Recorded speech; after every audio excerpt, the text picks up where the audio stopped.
আসসালামু আলাইকুম, আমি ডাক্তার মাহবুবুল হাসান রনি। আজকে আসলাম বরিশাল বিভাগের পটুয়াখালী জেলার কলাপাড়া উপজেলাতে।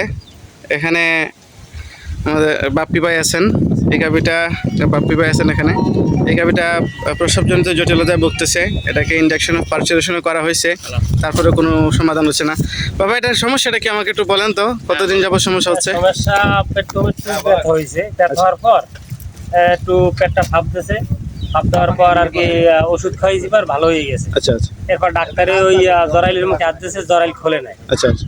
ওলানো ছাড়ছে। ডেলিভারির জন্য ইনজেকশন দেওয়া হয়েছে? হ্যাঁ, ডেলিভারির জন্য ইনজেকশন দেওয়া হয়েছে, জরাইল খোলে না, এই জন্য আর কি ডাক্তার আপনাকে আনা হয়েছে। আচ্ছা, আমি আসছি সুনামগঞ্জ থেকে, ডাক্তার মাহবুবুল হাসান রনি। আজকে দেখি এটার জন্য কি করা যায়। হ্যাঁ,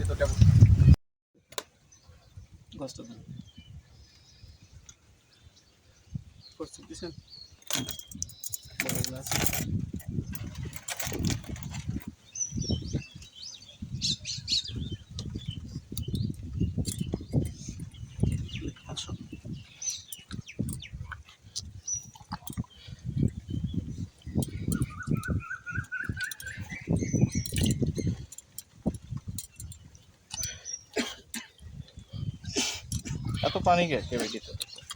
সম্ভবত বাচ্চাদের ফেটে গেছে, বাচ্চা জরায়ু, সম্ভবত।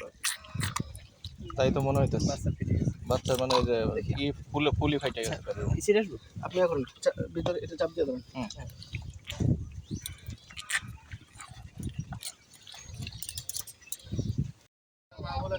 আজকে বরিশাল বিভাগের পটুয়াখালী জেলার কুয়াকাটা এলাকাতে আজকে এই গাভীটার সিজারিয়ান সেকশন অপারেশন করলাম, এবং সাথে সাথে আমরা এই গাভীটার তার যে জরায়ু আছে সেই জরাটাও কেটে ফেলে দিয়েছি।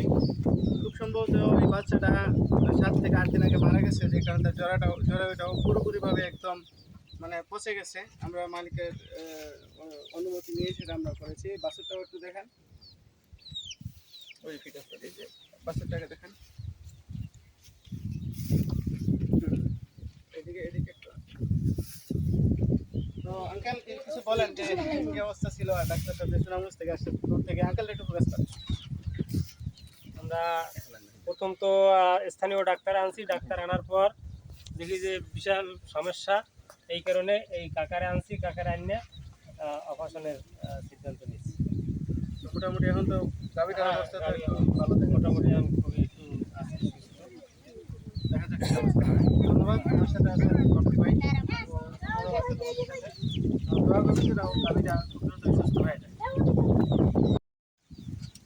আলহামদুলিল্লাহ, গাভীটা অপারেশনের আধা ঘন্টার মধ্যে উঠে দাঁড়াইছে। তার লক্ষণ আলহামদুলিল্লাহ ভালো আছে। দেখা যাক কী অবস্থা হয়, যদিও একটু জটিল অপারেশনের মধ্যে দিয়ে গেছে।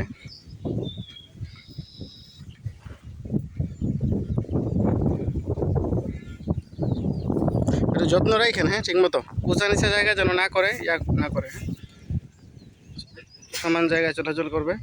ওই জায়গাটা আপনারা সুন্দরভাবে এটা লুঙ্গি দিয়ে একদম পেছায় রেখে দেবেন, বেল্টের মতো করে।